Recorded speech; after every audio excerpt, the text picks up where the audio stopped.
Assalamualaikum warahmatullahi wabarakatuh.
Allahu Akbar, Allahu Akbar, Allahu Akbar, Allahu Akbar, Allahu Akbar, Allahu Akbar, Allahu Akbar, Allahu Akbar, Allahu Akbar, Allahu Akbar kabira. والحمد لله كثيرا وسبحان الله بكرة وأصيلا لا إله إلا الله وحده صدق وعده ونصر عبده وعز جنده وهزم الأحزاب وحده لا إله إلا الله ولا نعبد إلا إياه مخلصين له الدين ولو كره الكافرون ولو كره المنافقون ولو كره المشركون إن الحمد لله نحمده ونستعينه ونستغفره ونعوذ بالله من شرور أنفسنا ومن سيئات أعمالنا من يهده الله فلا مضل له ومن يضلله فلا هادي له أشهد أن لا إله إلا الله وحده لا شريك له وأشهد أن محمدا عبده ورسوله اللهم صل على محمد وعلى آله ومن تبع هداه ومن والاه أما بعد فيا عباد الله اتقوا الله حق تقاته ولا تموتن إلا وأنتم مسلمون وقال الله تعالى في كتابه الكريم أعوذ بالله من الشيطان الرجيم ربي هب لي من الصالحين صدق الله العظيم. Ma'asyiral muslimin dan muslimat, jamaah aidin dan aidat yang dirahmati oleh Allah Subhanahu wa taala. Sebagai muhasabah kita di hari Id yang penuh berkah ini, mengutip salah satu perkataan sahabat Umar radhiyallahu an. Beliau berkata, "Hasibu anfusakum qabla an tuhasabu." Hisablah diri kita masing-masing sebelum kita dihisab pada hari kiamat nanti. Ungkapan ini penting bagi kita untuk mengukur diri kita masing-masing. Sejauh manakah tingkat keimanan kita, ketakwaan kita, serta kesolehan kita kepada Allah Subhanahu wa taala. Karena kata-kata saleh sering kita dengarkan, sering kita ucapkan di dalam keseharian kita. Bahkan kita selalu berdoa kepada Allah Subhanahu wa taala agar senantiasa kita dijadikan menjadi hamba-hamba yang saleh. Agar senantiasa mendapatkan anak dan keturunan yang salihin. Sehingga kosakata tentang soleh sesungguhnya sudah sangat populer di kalangan kaum muslimin. Nah ternyata yang berdoa ingin menjadi hamba-hamba yang soleh bukan hanya manusia-manusia biasa seperti kita. Bahkan para nabi dan rasul pun yang sudah dijamin oleh Allah Subhanahu wa taala masuk di dalam surganya Allah Subhanahu wa taala. Semasa hidup mereka senantiasa bermunajat kepada Allah agar dijadikan menjadi hamba-hamba yang soleh. Sebagai contoh, Nabiullah Ibrahim alaihissalam yang kita kenal sebagai bapak para nabi dan rasul. Semasa hidupnya beliau senantiasa bermunajat kepada Allah Subhanahu wa taala agar senantiasa dijadikan menjadi hamba-hamba yang saleh. Sebagaimana doa beliau diabadikan di dalam Al-Qur'an di dalam surat Shafat ayat 100, Rabbi habli minas salihin. Ya Allah, anugerahkanlah kepadaku seseorang dari sisimu yang termasuk hamba-hamba yang saleh. Nah begitu juga doa nabi-nabi lainnya seperti doanya Nabi Sulaiman alaihissalam yang juga Allah abadikan di dalam Al-Quran. Di dalam surat An-Naml ayat 19. Wadakhilni birahmatika fi ibadikas salihin. Ya Allah, masukkan aku dengan rahmatmu, dengan kasih sayangmu di dalam lingkungan orang-orang yang saleh. Nabiullah Ibrahim alaihissalam, Nabi Sulaiman alaihissalam berdoa sangat etis sekali. Karena mereka menganggap ingin menjadi hamba-hamba yang soleh bukan didasari oleh kemampuan pribadi beliau. Bukan didasari oleh kepintaran pribadi beliau. Akan tetapi membutuhkan sebuah rahmat dan kasih sayang Allah Subhanahu wa taala. Karena banyak orang ilmunya luas, kedudukan pangkatnya tinggi, keturunan orang-orang baik, tetapi tidak menjadi jaminan untuk menjadi hamba-hamba yang saleh. Sebagai contoh, putra Nabi Nuh alaihissalam sendiri bernama Kanaan tidak menjadi anak yang saleh. Begitu juga istri Nabi Lut alaihissalam bernama Walihah juga tidak menjadi istri yang salihah. Padahal mereka termasuk keluarga Nabi. Oleh karenanya Nabiullah Ibrahim alaihissalam dengan penuh ketawaduan, dengan penuh kekhusyuan, mereka senantiasa bermunajat kepada Allah Subhanahu wa taala agar senantiasa dijadikan menjadi hamba-hamba yang saleh, bukan didasari oleh kemampuan pribadi beliau, akan tetapi membutuhkan sebuah rahmat dan kasih sayang Allah Subhanahu wa taala. Allahu akbar, Allahu akbar. Allahu akbar walillahil hamd. Hadirin hadirat sidang aidin dan aidat yang dirahmati oleh Allah Subhanahu wa taala. Maka daripada itu, agar tetap menjaga kesulihan kita kepada Allah Subhanahu wa taala, setidak-tidaknya ada 3 hal.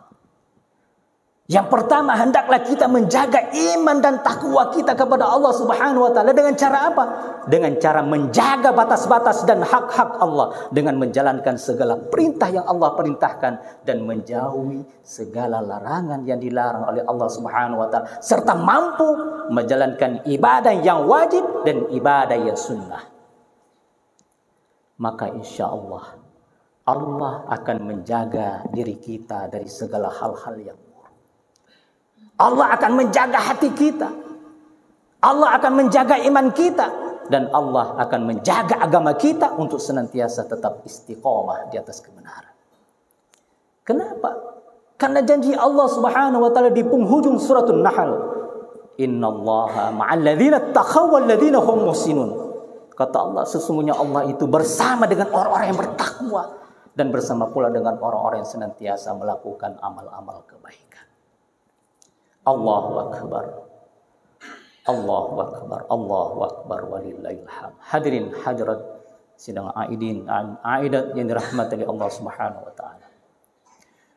Kemudian yang kedua, agar tetap menjaga kesulihan kita kepada Allah, untuk menyempurnakan kesulihan kita kepada Allah, maka perlu kita pahami dalam 2 hal. Dan ini menunjukkan bahwa di dalam ajaran Islam ada 2 macam ibadah. Ibadah yang pertama kita kenal namanya ibadah qasirah atau disebut dengan ibadah secara individual. Artinya ibadah ini manfaatnya hanya dirasakan oleh orang yang melakukannya. Sebagai contoh, kita melaksanakan sholat 5 waktu, maka manfaat dan pahalanya kita yang merasakan. Kita melaksanakan ibadah haji maupun umrah, maka manfaat dan pahalanya kita yang merasakan. Kita melaksanakan puasa Ramadan, maka manfaat dan pahalanya kita yang merasakan. Tetapi ada ibadah yang kedua yang disebut dengan ibadah muta'addiyah atau disebut dengan ibadah secara sosial. Artinya ibadah ini manfaatnya tidak hanya dirasakan oleh orang yang melakukannya, tetapi juga dirasakan oleh orang lain. Sebagai contoh, kita berinfak, kita bersedekah, kita menyantuni anak-anak yatim, kita membantu masjid atau mushola yang sedang direnovasi, termasuk kita berkurban di hari raya Idul Adha ini, merupakan bagian daripada ibadah muta'addiyah atau ibadah secara sosial. Di dalam sebuah hadis qudsi yang berasal dari sahabat Abu Hurairah radhiyallahu anhu, bahwa Rasulullah SAW bersabda, pada hari kiamat nanti Allah menyerukan kepada anak Adam, wahai anak Adam, aku sakit, kenapa engkau tidak menyungukku? Kemudian anak Adam menjawab, ya Allah, bagaimana mungkin aku bisa menyungukmu sedangkan engkau adalah Tuhan alam semesta raya ini, ya Allah. Kemudian Allah berkata, wahai anak Adam, apakah engkau tidak tahu bahwa si hambaku si fulan dalam kondisi sakit dan dia terbaring di rumah sakit, dan engkau tidak jenguk dia? Andaikan saja engkau jenguk dia, niscaya engkau akan menemukan aku di sana. Kemudian Allah menyuruhkan lagi, wahai anak Adam, aku lapar, kenapa engkau tidak berikan makanan kepadaku? Kemudian anak Adam menjawab, ya Allah, bagaimana mungkin aku bisa memberimu makanan sedangkan engkau adalah maha pemberi rezeki hamba-hambamu di muka bumi ini, ya Allah. Kemudian Allah berkata, wahai anak Adam, apakah engkau tidak tahu bahwa si hambaku si fulan dalam kondisi menderita, dalam kondisi kelaparan, dan engkau tidak berikan ia makanan sedikit pun? Andaikan saja engkau berikan ia makanan, niscaya engkau akan menemukan aku di sana. Hadis ini diriwayatkan oleh Imam Muslim. Allahu Akbar. Allahu Akbar, Allahu Akbar, walillahil hamd. Hadirin hadirat sidang aidin dan aidat yang dirahmati Allah Subhanahu wa taala. Kemudian yang ketiga, agar tetap menjaga kesalehan kita kepada Allah Subhanahu wa taala, ada satu rumusan yang dibuat oleh Imam Ali karramallahu wajhah. Beliau merumuskan ada 5 hal yang menyebabkan orang itu sulit untuk membuka pintu kesalehan. Ketika itu Imam Ali karramallahu wajhah ditanya oleh murid-muridnya, wahai Imam Ali, kita ini sudah beriman, kita ini sudah bertakwa, tetapi kenapa kita sulit membuka pintu kesalehan? Apa kendalanya, wahai Imam Ali? Kemudian dijawab oleh Imam Ali karramallahu wajhah, beliau mengatakan, laula khamsu khisalin lakana an-nas kulluhum salihun. Kata beliau, seandainya kita tidak memiliki 5 karakter yang banyak dimiliki oleh manusia, niscaya semua kita ini akan menjadi hamba-hamba yang saleh. Nah, ternyata ada 5 penyakit, kata Imam Ali karramallahu wajhah, sehingga orang itu sulit untuk membuka pintu kesalehan. Apa kelima hal itu? Yang pertama, kata beliau, adalah ar-riya'u fil amal, yaitu riya terhadap amal kebaikannya. Sehingga dikatakan dalam sebuah hadis yang diriwayatkan oleh Imam Ibnu Majah, bahwa Rasul mengatakan, pada hari kiamat nanti, kata Rasulullah, ada sekelompok manusia, ada sekelompok manusia yang membawa hasanat, yang membawa amal kebaikan yang sangat banyak. Bahkan amal kebaikan itu seperti gunung karena saking banyaknya. Tetapi ternyata Allah menjadikan amal kebaikannya itu tidak berbobot sama sekali di hadapan Allah. Ibarat debu yang berterbangan yang tak bernilai sama sekali di hadapan Allah. Sebagaimana Allah sebutkan dalam Al-Quran, dalam surat Al-Furqan ayat 23, kata Allah, wa qadimna ila ma 'amilu min 'amalin faja'alnahu haba'an manthura. Kata Allah, kami perlihatkan semua amalan-amalan mereka. Ternyata amalan-amalan mereka itu seperti debu yang berterbangan yang tak bernilai sama sekali. Kemudian Rasul melanjutkan, kondisi seperti itu adalah sekelompok manusia tatkala ia melakukan amal-amal kebaikan di hadapan banyak orang, tetapi ketika ia dalam kesendirian, ketika ia dalam kesepian, tidak ada orang lain yang melihatnya, maka dia senantiasa bermaksiat, maka dia senantiasa melanggar larangan yang dilarang oleh Allah Subhanahu wa taala.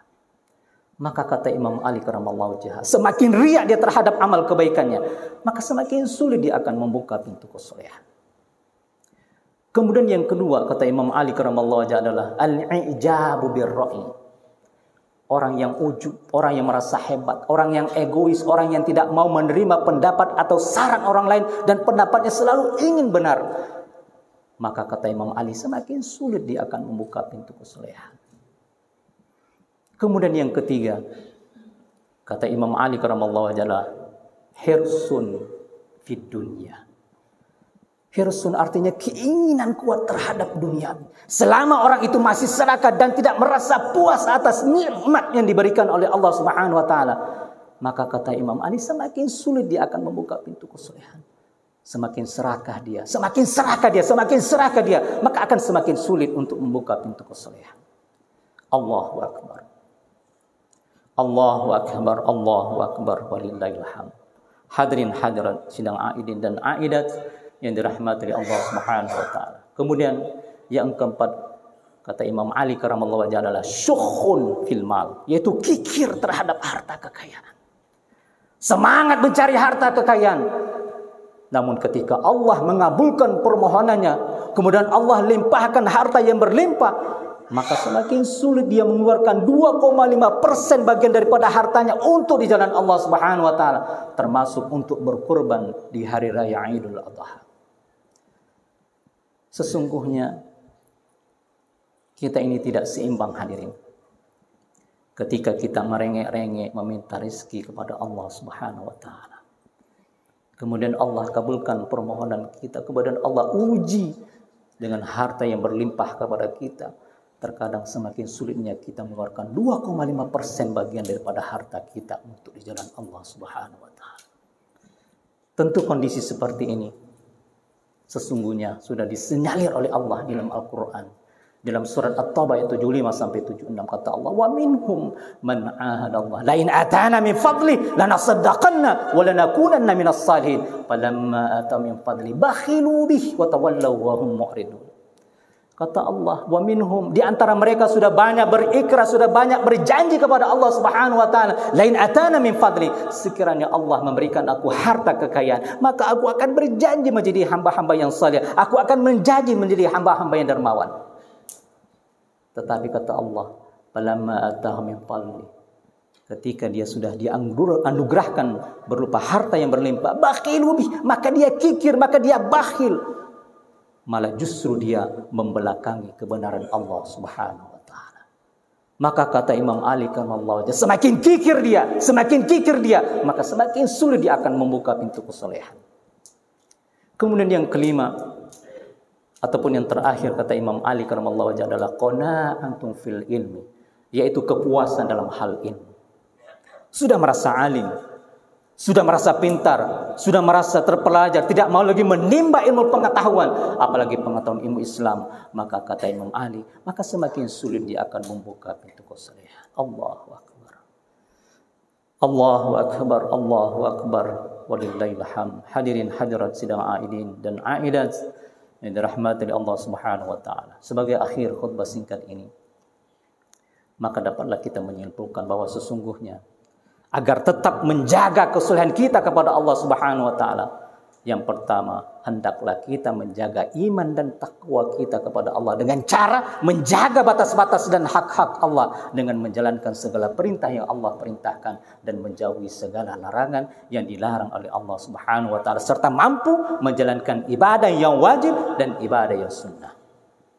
Kemudian yang kedua, agar kita mampu mengimbangi antara ibadah secara individual dan ibadah secara sosial.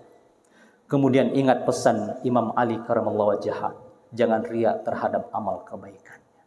Jangan merasa hebat, jangan serakah, jangan kikir, dan jangan merasa puas atas ilmu yang ia miliki.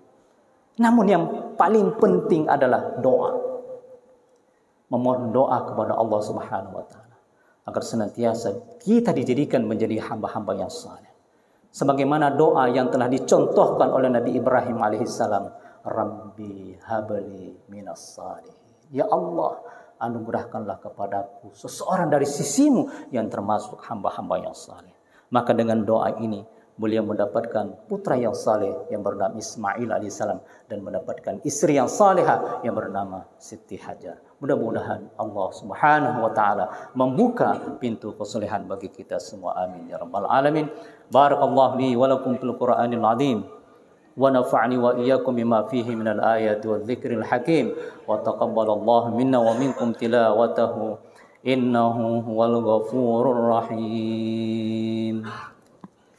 Allahumma shalli ala sayyidina ya Allah.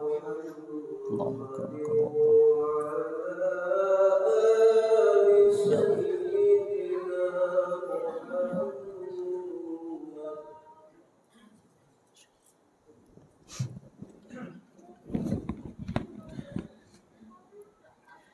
Allahu akbar, Allahu akbar, Allahu akbar.